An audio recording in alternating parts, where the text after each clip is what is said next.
Dalam Islam ini ada hukum hamba sahaya ya. Kalau terjadi peperangan antara muslim sama non muslim dan orang Islam memenangkan peperangan, yang ada di pasukan itu menjadi hamba sahaya. Bisa diperjualbelikan dan dibebaskan dalam hukum agama. Dianjurkan untuk bebasin, islamkan, bebaskan gitu kan. Kemudian juga bisa mukatabah. Mukatabah ini si budak datang kepada tuannya muslim berkata, saya ingin bebas dari keterbudakan. Apa syaratnya? Tuannya bilang boleh, kau bayar 10 juta rupiah. Lalu budaknya bilang baiklah, saya cicil setiap bulan 1 juta boleh? Kata tuannya boleh. Selama 10 bulan dibayar, maka dia bebas dari keterbudakan. Ini namanya mukatib. Kata Nabi SAW, selain mujahid, mukatib juga Allah akan kasih rezeki. Karena dia mau bebasin dirinya. Dan yang ketiga adalah orang yang menikah karena meninggalkan perbuatan yang haram. Dibukakan rezekinya. Kemudian selanjutnya teman-teman sekalian, yang ke-12 ya, adalah memiliki ilmu, pengetahuan. Dan ini harus kita kuasain ilmunya. Jadi apapun bidang yang Anda ingin masuk, gitu kan? Misal pengen jual restoran, pengen buka restoran, kuasai ilmu restoran itu, datang, pelajarin, gitu kan? Apa sih? Dari mana sumbernya beli, bagaimana caranya, bagaimana keuntungannya, perhitungannya, kita pelajari. Mau buka toko komputer, toko HP, ini, itu, hotel, apa saja, pelajarin, punya ilmunya. Maka selama itu insya Allah ada ilmunya, kita tahu, Allah SWT akan mudahkan. Cuma hubungkan dengan yang lainnya. Poin ketiga tadi, masalah harus halal dan thayyib, meninggalkan yang haram harus berhubungan dengan masalah ini. Jangan buka usaha ada sumber haramnya. Sesuai dengan statement Imam Syafi'i, siapa yang ingin dunia dia harus punya ilmu. Kalau dia mau sukses dunia harus punya ilmunya. Sukses akhirat punya ilmu, ingin dua-duanya juga harus punya ilmu. Kemudian yang ke-13 teman-teman sekalian adalah memiliki persahabatan dan komunitas yang sehat. Jadi teman-teman, kalau Anda berteman sama pengangguran, maka kita akan terpengaruh jadi pengangguran. Saya kasih contoh begini. Kalau saya tidak merokok, saya berteman sama 10 orang teman-teman saya merokok. Hari pertama, hari kedua, saya tidak merokok nih. Tapi minimal saya sudah terbiasa cium baunya. Seminggu kemudian mereka akan bilang, coba aja sebatang. Ya, sebulan kemudian saya sudah merokok. Setahun kemudian bisa jual rokok ini. Baik, ini contoh saja. Sebaliknya, saya tidak bisa mengaji. Teman saya 10 orang penghafal Al-Quran. Hari pertama, hari kedua saya malu. Seminggu saya belajar huruf hijaiyah, sebulan bisa ngaji, setahun hafal Quran bersama mereka. Teman-teman itu berpengaruh sekali. Makanya kata Nabi SAW, Al-maru ala dini khalili, seseorang sesuai dengan agama temannya. Komunitas, kita berteman sama pengusaha-pengusaha, kita jadi termotivasi untuk itu. Berteman sama pengangguran, kita akan jadi pengangguran bersama mereka. Makanya perlu membentuk, dalam bahasa Arab namanya bitana salihah, lingkungan yang sehat. Kalau kita kenalan sama orang umumnya tidak masalah, tapi sahabat-sahabat dekat harus orang-orang yang berprestasi. Maaf teman-teman, saya ingin berbagi pengalaman di sini. Masih bisa waktunya? Baik, saya pernah waktu kuliah di Madinah. Ini pengalaman saya sering ceritakan karena memang saya rasa itu prestasi yang saya dapatkan, dan saya ingin berbagi supaya teman-teman juga bisa ngambil jadi pelajaran. Saya sekarang motivasi anak-anak saya untuk menerapkan itu, gitu kan? Saya pernah waktu kuliah tingkat 1 kuliah di Madinah teman-teman sekalian, nilai saya standar saja, biasa gitu. Terus kemudian muncul di benak saya, kok bisa ya? Waktu saya masuk ke kampus, baru mulai semester baru lagi tingkat 2 kuliah, ternyata tempat penerimaan beasiswa tiap bulan kami antri dikasih beasiswa 840 rial oleh kerajaan Saudi. Kasih beasiswa. Waktu itu ada orang antri, saya lihat cuma sekitar 7-8 orang. Saya lihat teman-teman saya di kelas, saya tanya, "Akhi, ini antri apa? Ini kan belum akhir bulan, kok sudah terima beasiswa?" Dia bilang, bukan, ini dikasih 1000 real bagi orang yang cum laude. Nilainya 90-100 ini dapat 1000 realnya. Oh begitu. Baik, saya masuk kelas. Mulai saya berpikir waktu itu, bukan masalah pikir 1000 realnya ya. Saya berpikir, kok bisa teman-teman saya yang 7-8 orang ini cum laude? Apa kelebihan mereka? Dia punya 2 mata, saya juga punya 2 mata. Dia punya 2 kuping, saya juga sama. Waktunya juga dia 24 jam, saya 24 jam. Kalau mereka 27 jam, ada bonus 3 jam mungkin. Gitu kan? Ini enggak sama-sama. Kok mereka bisa, saya enggak bisa ya? Coba saya pelajarin. Saya lihat teman saya yang paling tinggi nilainya. Ada satu orang dari Somalia namanya Abdurrahman. Masya Allah, orangnya baik sekali, selalu ranking 1, selalu cum laude nomor 1, dan nilainya 100, 100, 99, 97, 96, naik lagi 100, begitu terus, gitu kan. Kita ini subhanallah, waktu itu saya tinggal satu kuliah, dapat 75 aja sudah luar biasa, 75 nih bang. Kok bisa ini orang, dari mana bisa nilai 100 nih? Saya coba undang dia, selesai kuliah saya bilang, Akhi Abdurrahman, nanti habis Isya, tolong mampir ke kamar saya ya. Jadi kami dulu tinggal di asrama, building-building, ada kamar, satu kamar 3 orang. Jadi beda-beda warga negara supaya bisa pakai bahasa Arab gitu. Oh iya baik Khalid, saya datang insya Allah. Baik datang. Saya udah siapin nih, ini orang cum laude nomor 1. Yang saya bayangkan adalah, yang dia lakukan pasti akan bicara masalah kitab ini, kitab itu, ilmi, semua pasti masalah ilmu nih gitu kan. Saya sudah siapin buku-buku rujukan, saya sudah siapin buku tulis sama pulpen, saya mau catat apa yang dia bilang nih. Datanglah dia, saya siapin makanan, minuman, habis ngobrol. Setelah sementara ngobrol, sampai 2 jam dia duduk, enggak satupun bicara masalah buku. Enggak bicara masalah bab ilmu, enggak bicara apa-apa. Loh, bicaranya masalah negaranya dia, Somalia dengan negara kita Indonesia, ditanya-tanya sama dia. Lalu itu kami masih bujang, belum nikah. Kemudian dia tanya, ini cerita tentang nanti kriteria wanita kalau kita nikah seperti apa nih. 2 jam ngomong masalah itu. Loh, ini orang nggak bicara masalah bab ini, bab itu. Saya udah siapin boleh mau catat, nggak ada nih. Loh, apa yang membuat dia berprestasi? Saya tanya dia, Abdurrahman, kamu setiap hari begini kalau ketemu teman-teman? Iya, saya bicara masalah nikah, bicara masalah ini, kemana-mana bicaranya. Apa yang buat dia prestasi? Baiklah, saya nggak bilang sama dia saya mau seperti dia gitu. Saya besok masuk ke kampus, saya ikutin dia. Saya sama-sama, saya jalan kampus, dia juga ke sana. Satu fakultas, satu kelas lagi. Ternyata saya dapat kata kuncinya, anak ini di kelas. Jadi di kelas ini dia kalau duduk, ini dosen syekhnya datang. Kalau syekh sudah datang, ada 5 materi setiap hari. Dia datang, syekhnya datang, dia duduk, tutup pintu, mulai baca tahmid dan salawat, kemudian mulai materi. Dia hadapkan mejanya ke syekhnya, dia ambil meja paling depan. Misal gini, ini di depan langsung berhadapan. Setiap syekh ngomong, dia seperti cuma dia sama syekh berdua.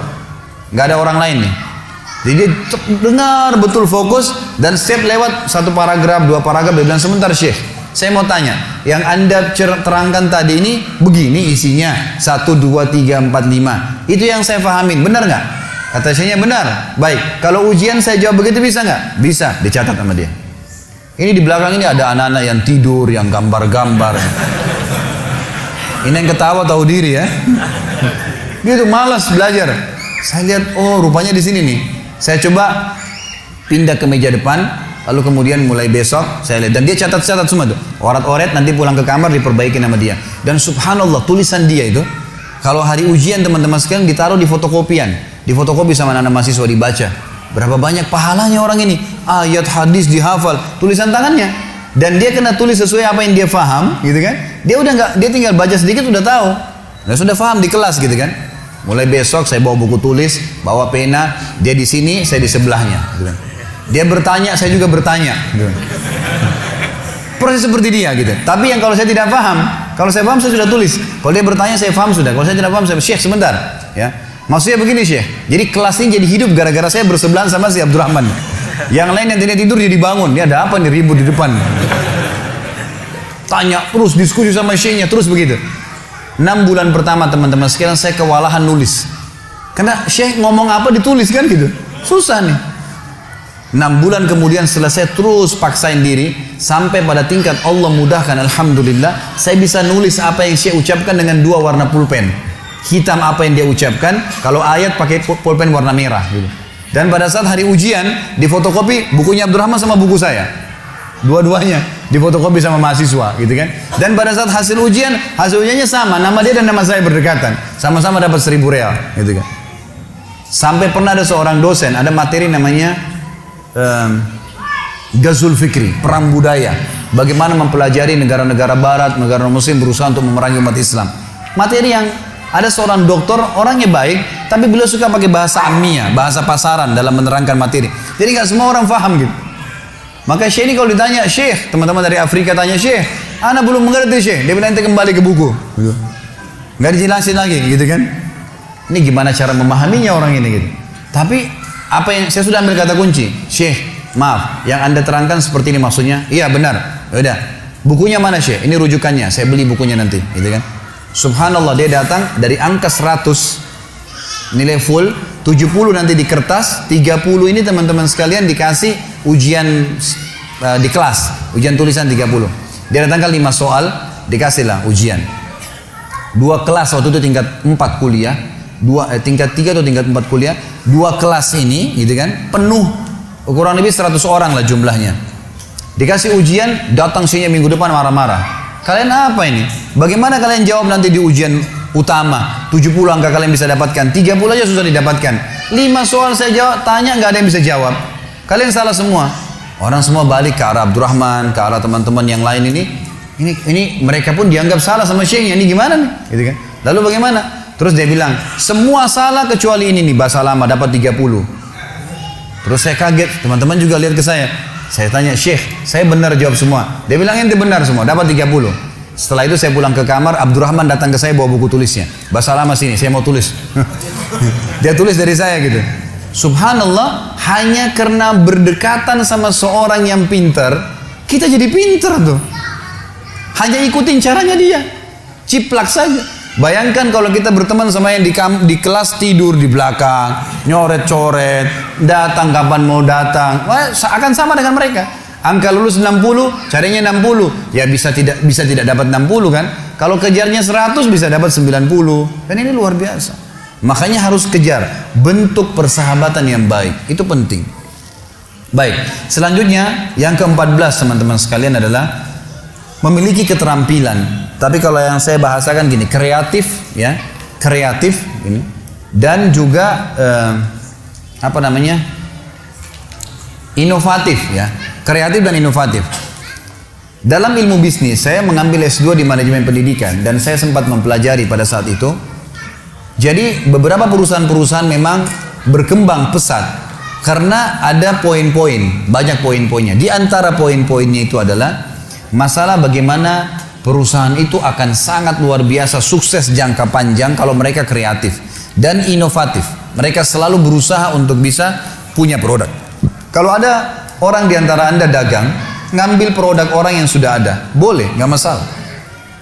Berkembang, dapat untung iya, tapi kita sedang mengembangkan merek orang lain.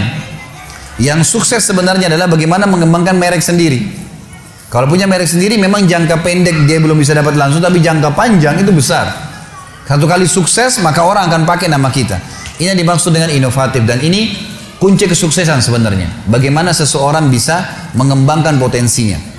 Daripada kita jual barang orang lain, lebih baik kita belajar untuk coba mencari ya produk-produk yang bisa kita kembangkan sendiri. Dan ini yang saya bahasakan dengan kreatif dan inovatif. Tentu ini sesuai dengan sabda Nabi SAW dalam riwayat Imam Bukhari Muslim. Kata Nabi SAW, Inna Allah yuhibbu min abdin idha amila amalan an yutkinahu.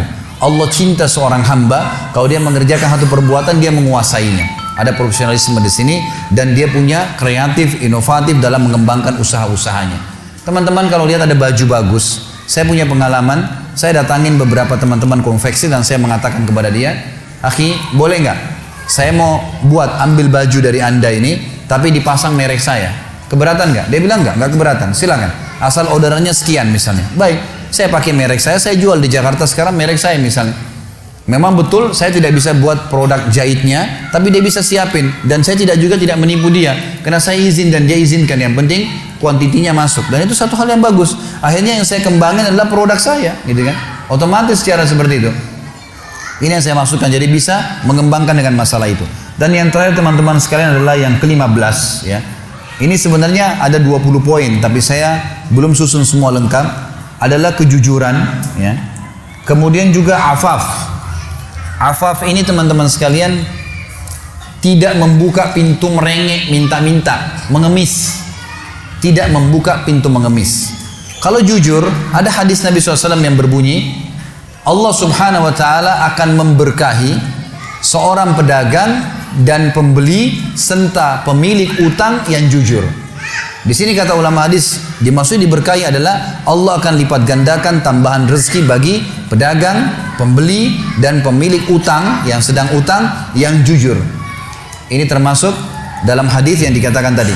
Kemudian afaf, tidak mengemis. Kata Nabi SAW, tidak ada orang yang membuka pintu minta-minta kecuali Allah akan bukakan baginya pintu kemiskinan. Dan tidak ada orang yang menjaga kemuliaan dirinya, tidak minta-minta, Lain ini minta ini mengemis ya. Beda kalau antum sedang nawarin proyek untuk investasi itu lain. Ini bukan ngemis namanya, ngajak orang untuk investasi, ngajak kerjasama lain. Ini memang ngemis. Lalu dia beli rumah dari kemisannya, dia beli makanan dari kemisannya. Ini semua hal yang tidak boleh. Kata Nabi SAW, dan tidak ada orang yang menjaga kemuliaan dirinya tidak ngemis, kecuali Allah akan bukakan untuknya pintu kekayaan. Pintu kekayaan. Jadi ternyata dengan mulia, maka kita bekerja, dengan kita hasil kita sendiri, maka insya Allah Allah SWT akan bukakan pintu-pintu kekayaan. Allahu alam. Jadi ini teman-teman sekalian 15 kiat bagaimana kita menjaga dan mempertahankan rezeki yang Allah Subhanahu wa taala berikan kepada kita, dan semoga saja apa yang kita bahas ini bisa bermanfaat. Baik. Masih ada waktu sekitar 15 menit. Saya minta waktu sampai jam 9. Saya akan bacakan beberapa pertanyaan. Mas? Oh, jam 10. Ini waktu Jakarta ini. Lupa. Ini masih bisa lanjut nggak pertanyaan nih? Lanjut. 10 menit ya.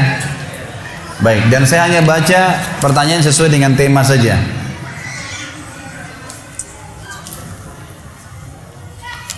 Mana nih pertanyaan sesuai dengan tema nih? Ada yang nanya masalah pilkada.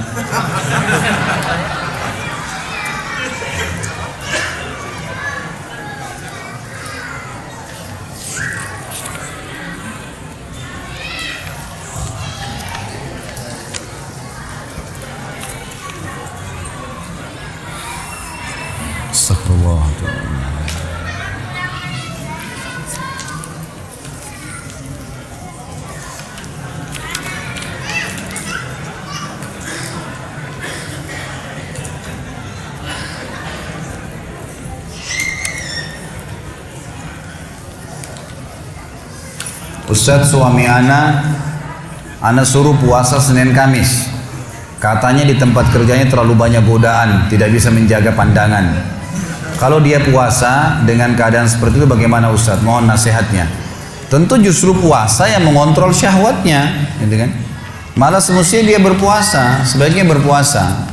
Orang yang tidak bisa, orang yang khawatir fitnah, semestinya malah harus puasa. Karena kata Nabi SAW, menikah, wahai anak-anak muda, menikahlah, ya, karena menikah akan menjaga kesucian, kehormatan, kemaluan kalian, dan akan menjaga kehormatan pandangan kalian. Bagi yang tidak mampu berpuasa, maka saya sarankan tetap berpuasa, tidak ada masalah di situ. Masalah dia guddul basar, tempat kerjanya banyak fitnah, dia bisa mengontrol kok, asal dia mau sebenarnya, asal dia mau. Dia berbicara dengan tidak harus memandang ya tempat-tempat yang diharamkan oleh Allah SWT, dengan tetap bekerja. Banyak teman-teman di Jakarta seperti itu dan tidak ada masalah bagi mereka.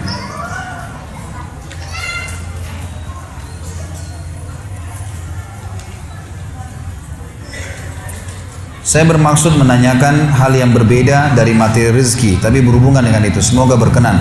Di lingkungan kami ada tradisi arisan kifayah untuk keperluan orang yang meninggal. Bagaimana hukumnya arisan tersebut dan menghadirinya? Terima kasih. Saya tidak ngerti ini seperti apa maksudnya. Tapi kalau ada arisan secara umum, kalau tidak ada unsur transaksi dalam Islam itu dibolehkan kalau tidak ada riba, sesuatu bertambah disebabkan karena utang atau gadai. Tidak ada kezaliman, mengambil haknya orang lain. Tidak ada gharar, merugikan salah dari dua belah pihak, gitu kan? Tidak ada maisir, unsur judi, ngundi nasib, maka dibolehkan dalam Islam. Arisan itu ya, boleh saja. Tapi kalau misalnya arisan ini ada salah satu dari 4 hal ini, bisa ada ribanya, bisa ada ghararnya, berikan satu pihak, bisa ada kezaliman, ini bisa judi, ngundi nasib, maka tidak dibolehkan dalam Islam. Jadi boleh saja kalau memang itu diperlukan ya. Saya tidak mengerti yang dimasukkan ini untuk acara, untuk kematian seperti apa. Kalau memang sifatnya sosial, kalau ada orang meninggal dunia, kemudian memang butuh biaya, bayar kuburannya, perawatannya segala, dan untuk memudahkan agar bisa dibiayai, kemudian diadakan arisan ini umumnya Allah alam. Yang saya tahu boleh saja. Ini kalau yang saya fahamin. Tapi kalau selain daripada ini, maka saya tidak tahu. Bagaimana kalau suami yang bersifat pelit terhadap istri? Bagaimana bila ada seorang suami yang taat beragama, rajin menuntut ilmu, namun sering zalim terhadap anak dan istrinya? Tidak boleh pelit dengan istri tentunya, kan? Karena sedekah yang paling afdal itu adalah sedekah yang dikeluarkan untuk keluarga.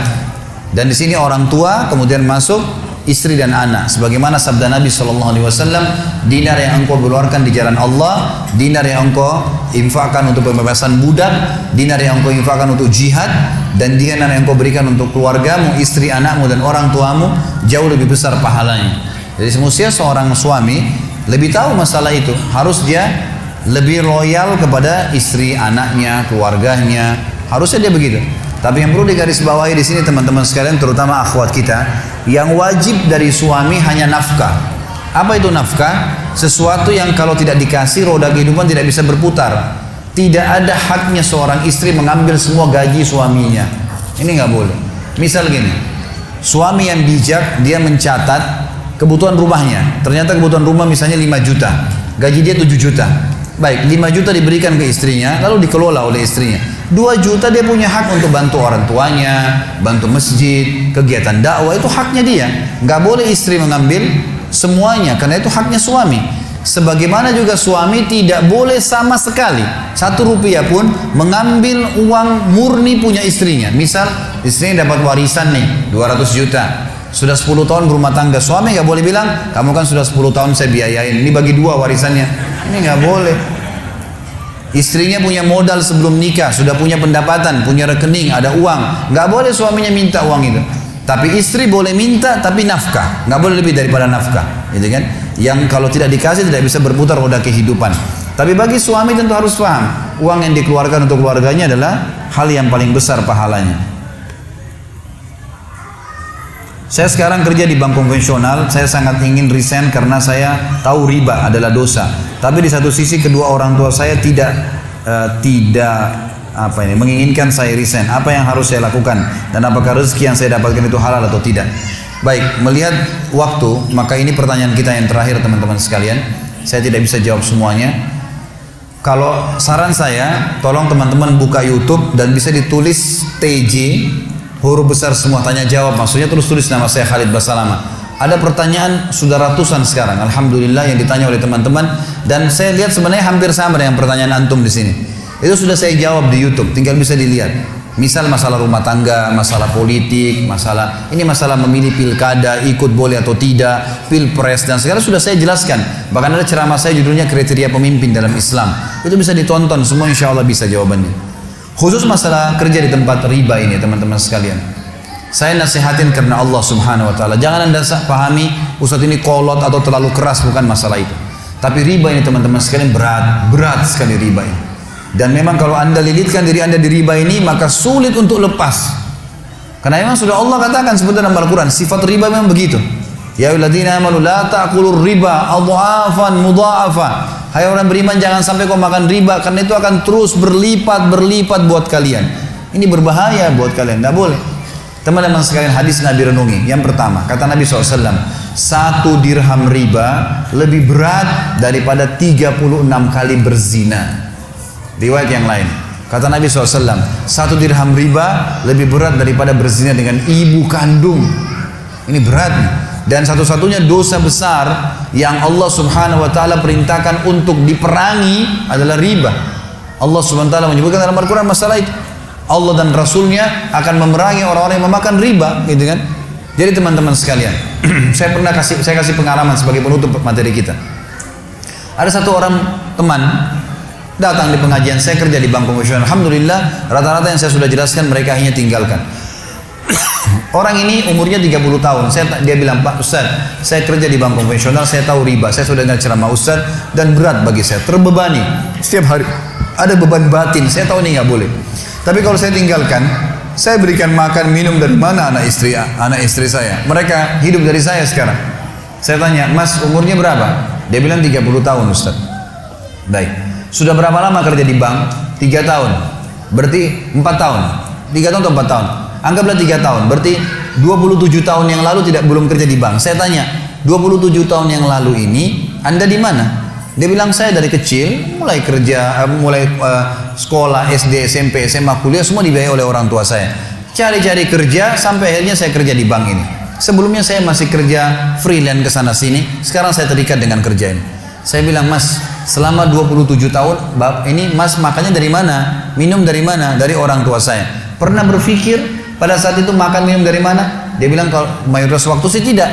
Baik, coba kita rentet sejarahnya. Dari mulai umur mas masih 0, saya bilang. Di rahim ibu. Pertama ditiupkan ruh oleh Allah SWT melalui malaikat. Di umur 4 bulan di rahim ibu. Sampai 9 bulan di rahim ibu. Dalam kantong. Cuman tahu berenam, terendam di situ. Dalam air bisa hidup. Ibu kita setengah mati minum, makan, susu yang ada asam folatnya lah, inilah, itulah. Sudah luar biasa makan dan minum. Kemudian kita cuma tahu ditransfer melalui plasenta, saripatinya, hidup. Tidak pernah berpikir makan waktu itu kan? Tidak pernah berpikir minum dari mana? Iya benar Ustaz. Baik. Waktu lahir. Waktu kita masih SD, masih kecil, anak-anak SD, SMA, masih sampai SMP, sampai SMA pun. Kadang-kadang masih kuliah.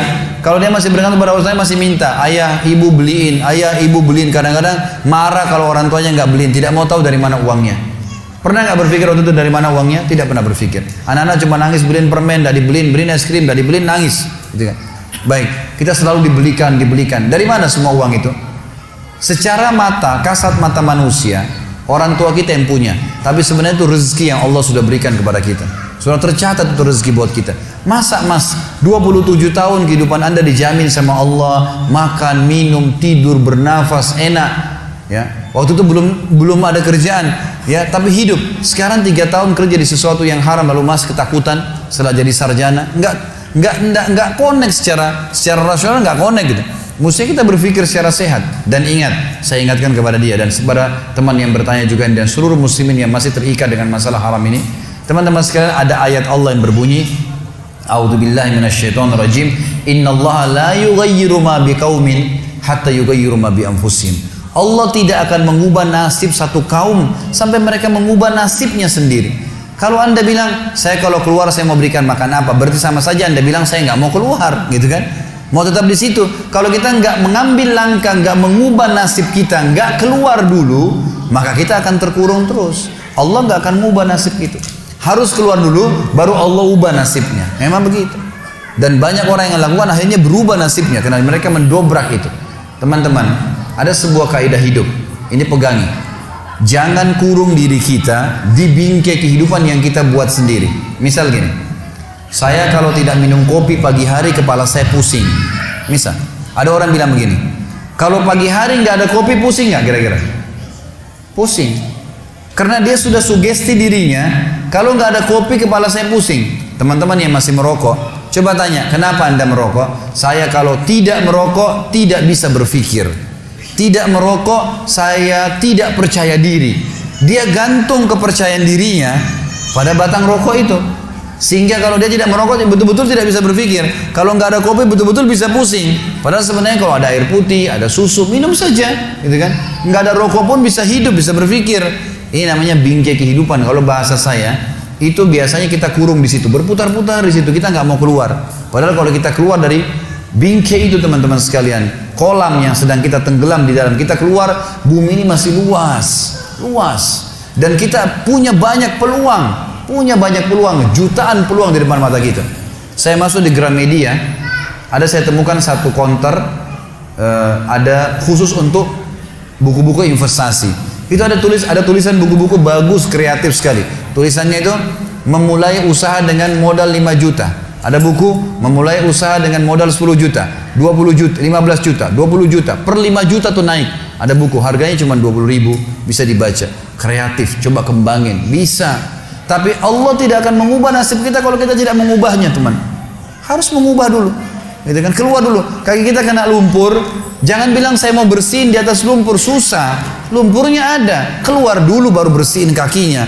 Maka jadi bersih kaki itu, gitu kan. Tapi kalau dalam lumpur kita siram airnya percuma, gitu kan. Lumpurnya tetap ada, maka harus keluar dulu memang. Dengan keyakinan sebuah hadis sebagai penutup. Kata Nabi SAW, "Man taraka syai'an lillah abdalahu khairan min." Siapa yang meninggalkan sesuatu niat ikhlas karena Allah, Allah akan gantikan yang lebih baik. Untuk orang tua anda, nasihatin baik-baik. Dan ada hadis Nabi yang berbunyi, tidak ada ketaatan pada makhluk yang berbau maksiat kepada Khalik. Orang tua kita kalau larang kita pindah dari bank konvensional, ini riba, haram, nggak boleh dipatuhi orang tua, gitu kan? Orang tua suruh seorang muslim buka jilbabnya, nggak boleh dipatuhi ini. Kepatuhan hanya pada hal yang tidak bau maksiat kepada pencipta. Itu boleh. Kita lagi sholat wajib, orang tua kita panggil, nggak boleh kita berhenti. Tapi kalau lagi sholat sunnah boleh, gitu kan? Jadi harus difahamin bagaimana memahami hukum-hukum syar'i itu. Allahu a'lam. Semoga Allah memudahkan anda dan seluruh muslimin untuk keluar dari keterkaitan pada hal-hal yang haram ini. Mari kita berdoa kepada Allah Subhanahu wa taala. Semoga Allah berkahi majelis kita. Alhamdulillah wassalatu wassalamu ala Rasulillah.